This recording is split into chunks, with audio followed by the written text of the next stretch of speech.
Now, Tanya said on her survey that one of the biggest concerns was focus and prioritizing. One of the big things I find with students, and that happens time and time again, is that issue with focus and prioritizing is if they're not really sure on what they're doing. They don't have the clarity around either the task or the question that they're supposed to be answering. So I'm going to be giving you some very specific tips and strategies on that this evening.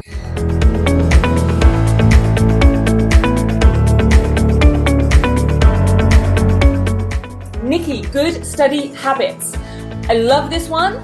Positive habits are super powerful in getting us great results, but what we want to make sure is that we have those habits around tasks and work that is actually going to pay off. We need to know why we're doing those things and how they're going to influence maybe exams, study performance, assignments, essays, whatever it is. Because a lot of students are doing a lot of hard work and it's not always on the things that are really going to pay off for them. So I'm going to share what some of those things are as well this evening. I've got Paula, not enthused to do extra study or reading. I picked this one out, actually, I highlighted this one on purpose.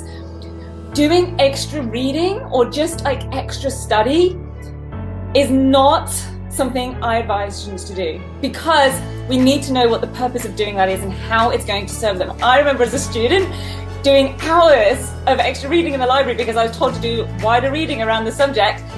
I had no idea how it was going to pay off, and I don't think I ever used any of that information, even in my exams. I think I shoehorned something in once, and I had no idea if it got an answer, if it got a mark. And now, as a high school teacher, an exam marker, a coursework moderator, I'm 99% sure it didn't. Losing motivation, that was from Trina.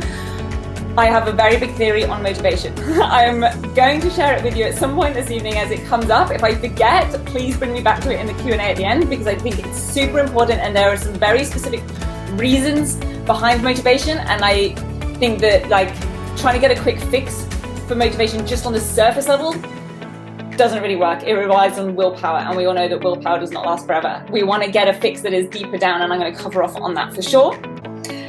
And not working efficiently or productively is a huge one, and I know it's something that a lot of people are concerned about with students working from home, so I'm definitely going to cover off a lot on that, and what are those efficient ways of study.